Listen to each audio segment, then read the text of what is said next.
Shri Radhe everyone, welcome back to my YouTube channel. मैं आ गई हूँ आपकी अपनी फेवरेट स्टोरी पॉकेट में आसमान का आज का एपिसोड लेके। एपिसोड बहुत ही धमाकेदार होने वाला है, तो प्लीज़ वीडियो को एंड तक जरूर देखें। एपिसोड के शुरुआती ट्रैक में हम देखने वाले हैं जो अनीशा होती है वो अपने आदमियों को बोल के उसे बोलती है कि दिग्विजय और रानी जो हैं वो नैना के ऑफिस में पहुंचने वाले थे, तो उससे पहले वहां से उसको हटा दो। तभी यहाँ पे हम देखते हैं कि जो अनीशा का आदमी होता है वो उस नैना की ऑफिस में जाता है और वहाँ से उनके जो मैनेजर होते हैं उनके साथ बोलता है उन्हें कि बाहर कुछ वेडिंग के सामान आए हुए हैं, तो तुम चलो, हमें तुम्हारी हेल्प की ज़रूरत पड़ेगी। तभी वो पूछता है कि नैना मैडम कहाँ है। तो जो नैना का स्टाफ होता है वो उसे बोलता है कि वो तो बाहर गई हैं, तो वो थोड़ी देर में आएंगे। तो वो बोलता है ठीक है, कोई बात नहीं। तभी यहाँ पे हम देखते हैं कि वो जाने ही लगता है उसके साथ, तो वो उसको क्लोरोफॉर्म सूंघा के उसे बेहोश कर देता है और उसके बाद उसे उसी टेबल के नीचे उसे छुपा देता है कि कोई उसे जान ना पाए। तभी यहाँ पे हम देखते हैं कि दिग्विजय और रानी जो होती हैं वो ऑफिस की तरफ जाने ही लगती है। तभी जो नैना होती है वो उसे बोलती है कि कॉल करके कि वो लोग अंदर जा ही रहे हैं, तुम जल्दी से अपना काम ख़त्म कर लो। तो वो उसे बोलता है ठीक है मैडम, और फिर जैसे ही वो ऐसा करता है तो वो उसे छुपा देता है। और यहाँ नैना के ऑफिस में जैसे ही हम देखते हैं कि वो लोग पहुँच जाते हैं तो वो उसे पूछता है कि नैना मैडम कहाँ पे है। तभी यहाँ पे हम देखते हैं कि उसका स्टाफ ऐसे रिएक्ट करता है जैसे कि वो बहुत ही खुश हो गया है इसे इन लोग के आने से, और वो उससे पूछता है कि आप लोग क्यों तकलीफ़ किया, हमें बोल देते हम आ जाते। तभी यहाँ पे हम देखते हैं कि रानी वो जो होती है वो बोलती है कि लेकिन हमें आपकी कुछ स्टाफ की डिटेल्स चाहिए थी, और फिर नैना से कुछ काम था। तो वो बोलता है कि ठीक है। तो वो बोलती है बट नैना मैडम तो अभी मीटिंग में है, तो फिर उनको टाइम लगेगा आने में। तभी यहाँ पे हम देखते हैं कि वो उसे बोलता है कि कोई बात नहीं, तो आप ये इस ऑफिस के जो मैनेजर हैं उनको बुला दीजिए। और यहाँ पे अनीशा के चाल में वो लोग फंसते ही रहते हैं। और यहाँ पे देखते हैं कि रानी जो होती है वो उस नैना की फ़ोटो देखने ही जाती रहती है। तभी वो देखती है कि वहाँ पे नैना आ जाती है और वो उसे पूछती है कि आप लोग यहाँ पे क्या कर रहे हैं गाइस, और आप लोग लग रहा है मेरा कब से वेट कर रहे थे। तो वो उसे बोलती है कि नहीं नहीं, हम लोग बस थोड़ी देर में ही हुए हैं आने के लिए। और तभी यहाँ पे हम देखते हैं कि वो उसे बोलती है कि लेकिन आपने क्यों इतनी तकलीफ़ उठाई, लेकिन कोई बात नहीं, अच्छा हुआ आप लोग आ गए, मैं आप लोग को बुलाने ही वाली थी। तभी यहाँ पे हम देखते हैं कि वो उसे बोलती है कि हमें आपकी कुछ जो आपने पास्ट वेडिंग प्लान किए हैं उसकी डिटेल्स चाहिए थी, और हमें आपके ऑफिस की कुछ स्टाफ की जो डिटेल्स चाहिए थी डॉक्यूमेंट्स वेरिफिकेशन के लिए, वो आपने नहीं किया है अभी तक। तो यहाँ पे हम देखते हैं कि वो उसे ऐसे ऐसे बोलती है। तभी यहाँ पे रानी और दिग्विजय जो होते हैं वो उससे पूछते रहते हैं, बट वो थोड़ी नर्वस रहती है। पर यहाँ पे हम देखते हैं कि वो उसे बोलती है कि आज तो किसी भी कीमत में इन लोगों के सारे शक को दूर करना पड़ेगा। और यहाँ पे हम देखते हैं कि वो उसे बोलती है अच्छा ठीक है, कोई बात नहीं, आप लोग कब तक आपको जो भी वेरिफिकेशन के लिए जो भी क्लाइंट की डिटेल्स चाहिए वो हम ऐसे तो नहीं दे सकते। एक्चुअली वो प्राइवेसी के नाम पे हम रखे रहते हैं, तो हम उस अपने क्लाइंट से एक बार कांटेक्ट करके फिर ही आपको प्रोवाइड कर सकते हैं। तभी यहाँ पे हम देखते हैं कि वो बोलते हैं कि आप किसका वेट कर रहे हैं। तो वो बोलती है कि यहाँ पे अभी आपके एसोसिएट जो हैं वो मैनेजर को लेने गए हैं, तो वो हम उन्हीं का वेट कर रहे हैं।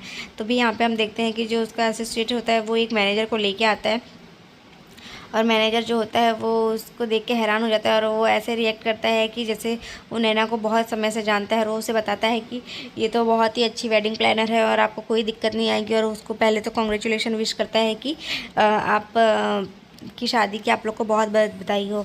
तभी यहाँ पे हम देखते हैं कि वो इस तरीके से उसे विश करता है। उसके बाद वो उसे बोलता है कि आपको जो भी डिटेल्स चाहिए होगी, जो भी ज़रूरत पड़ेगी, आप मुझसे भी डायरेक्ट कांटेक्ट कर सकते हैं। और यहाँ पे हम देखते हैं कि जो दिग्विजय और रानी होती है वो लोग कुछ नहीं बोलते उस समय। उसे बोलते हैं कि ठीक है, कोई बात नहीं, आप लोग जितना हो सके जितनी जल्दी वो आप सारी डिटेल्स प्रोवाइड कर दीजिए। तो वो बोलती है ठीक है मैं करवा देती हूँ। और यहाँ पे हम देखते हैं कि वो लोग वहाँ से फिर चले जाते हैं। और यहाँ पे जो अनीशा होती है वो उससे पूछती है कि ये किसको उठा के लेके आया। तो बताता है कि ये भी शमशेर सिंह का आदमी ही है, और मैं जब आपने बोला कि यहाँ पे जाना है तो मैं इसको साथ में लेके आया था कि ज़रूरत पड़ सकती है। तो देखिए अब ज़रूरत पड़ ही गई थी ना। तो उससे बोलती है हाँ हाँ ठीक है, कोई बात नहीं। और फिर वो उसको बोलती है कि ऐसे अपने 8-10 और आदमियों को इकट्ठे करो और उन लोगों को इस तरीके से रेडी करो, क्योंकि अभी ये एक एक करके मारने से अच्छा है कि सबको एक साथ ही मार डालो। पूरे गांधी कुंज को और गांधी परिवार को एक साथ ही तबाह करना है मुझे। तभी यहाँ पे हम देखते हैं कि जो रानी और दिग्विजय होते हैं वो लोग आपस में बात करते ही रहते हैं कि हाँ ये इस तरीके से अगर चलेगा तो फिर इस तरीके से ऐसा लग तो रहा था कि ये लोग तो एक दूसरे को बहुत समय से जानते हैं और इतना कुछ है, और लेकिन इसका मतलब ये तो नहीं है कि अगर नैना अच्छा काम करती है तो उसका अनीशा के साथ कोई कनेक्शन नहीं हो सकता है। हो सकता है कि वो लोग जानते हो एक दूसरे को, अनीशा और ये। तो यहाँ पर हम देखते हैं कि जो रानी होती है वो भी इस बात से थोड़ी डरी सी रहती है कि कहीं इन लोग का कोई प्लान तो ना हो। और यहाँ पे तभी देखते हैं कि जो अनीशा होती है वो बहुत भड़क भी जाती है, उन लोगों की बात सुनती रहती है कि ये लोग आज यहाँ तक पहुँच चुके हैं। तभी वो अपने आदमियों को बोलती है कि तुम लोग अपना काम अब बहुत अच्छे से करो और कोई भी लापरवाही नहीं होनी चाहिए, और इस तरीके से वहाँ पे पेश आना है जैसे कि तुम लोग बहुत अच्छे से इस काम को जानते हो और सब लोग की पहचान अब कुछ समय के लिए यही रहेगी। तभी दूसरी तरफ हम देखते हैं कि यहाँ पे जो नारायणी होती है वो सब हल्दी पिसवाने का काम और बाकी के काम में सबको समझाती रहती है, बताती रहती है। तभी यहाँ पे रानी और दिग्विजय पहुँचते हैं घर, तो वो लोग बहुत ही सैड होके जाते रहते हैं। तभी नारायणी पूछती कि कहाँ भाई, कहाँ चल दिए तुम लोग, वो अंगूठी और मंगलसूत्र का क्या हुआ? तो वो बोलता है कि जो तभी वहाँ पे देवू और ईशान आ जाते हैं और वो बोलते हैं कि अरे तूने वही वाला रिंग सेलेक्ट किया ना जो तूने वीडियो कॉल पे दिखाया था। तो फिर बोलती है कि वीडियो कॉल, तो समझ नहीं पाती कि क्यों ऐसा बोल रही है। तभी वो समझाती है कि वीडियो कॉल पे तूने रिंग दिखाया था। तो वो बोलती है हाँ हाँ वीडियो कॉल पे मैंने इस वक्त रिंग दिखाया था, लेकिन उसका डायमंड जो है थोड़ा लूज़ था, इसकी वजह से फिट करने के लिए वहाँ पर रखा है। और फिर वो बोलती है मंगलसूत्र का क्या हुआ? तो वो बोलती है मंगलसूत्र जो है वो आई के पास रखा है, उन्होंने बोला कि भगवान को रखेंगे उसके बाद ही देंगे। तभी वो बोलती है ठीक है, अगर एक बार आ जाए मंगलसूत्र मुझे दे देना, अंगूठी और मंगलसूत्र मुझे कान्हा जी के सामने भी रखना है। तो वो बोलती है ठीक है अम्मा। तभी यहाँ पे हम देखते हैं कि वो लोग बोलते हैं कि चलो चलो तुम लोग जल्दी से फ्रेश हो जाओ क्योंकि तुम लोग तो बहुत थक चुके हो। तभी यहाँ पे हम देखते हैं कि देवू और ईशान जो होते हैं वो रानी और दिग्विजय को लेके जाते हैं। उसके बाद वो उससे पूछता है कि क्या हुआ, कुछ पता चला? तो वो बताने लगता है कि नहीं अभी ऐसा तो कुछ नहीं पता चला, लेकिन हमें शक तो हो रहा है कि वो वेडिंग प्लानर के ऊपर कुछ तो है और अनीशा का उसके साथ कोई कनेक्शन तो हो सकता है। तभी यहाँ पे हम देखते हैं कि देवू जो होती है उसे बोलती है कि देखो दिग्विजय और रानी तुम लोग बुरा तो मत मानना, लेकिन मैं ऐसा सोच रही हूँ कि तुम दोनों को कुछ समय के लिए शादी पोस्टपोन कर देनी चाहिए, कुछ दिनों के लिए, नहीं तो फिर जो रानी होती है वो बोलती है लेकिन ऐसा करने से कोई मतलब नहीं है। और फिर दिग्विजय भी बोलता है कि अगर वो रानी दिग्विजय को ऐसा लगता है तब वो बोलता है कि हम अगर इसकी वजह से डर गए तो उसके ऐसा लगेगा कि वो हमारे ऊपर हर वक्त हावी हो जा रही है और हम उसके ही जाल में, उसकी डर की वजह से हम हर बार अपनी खुशियों को पोस्टपोन कर रहे हैं। तभी यहाँ पर हम देखते हैं कि वो बोलते ही है कि नहीं ऐसा नहीं करेंगे, शादी तो होके रहेगी इसी बार, और इस बार उसे हम रंगे हाथ पकड़ेंगे और ऐसा एश्योर करेंगे कि अब दोबारा वो गलती से भी हमारे परिवार को और हमें कोई तकलीफ़ ना पहुंचा सके। तभी यहाँ पे हम देखते हैं कि देवू जो होती है वो भी बहुत ही कंसर्न रहती है, उसे बहुत तकलीफ़ होती रहती है कि कहीं ये रानी को और दिग्विजय को कोई नुकसान ना पहुँचाए। तभी यहाँ पे रानी भी जो होती है वो भी बोलती है कि हमें कुछ भी करके, मुझे तो ऐसा लग रहा है कि वो वेडिंग प्लानर के साथ मिल के ही कुछ उसका कोई तो किसी भी थ्रू वो हमारे परिवार को तो की तरफ तो जानती ही होगी।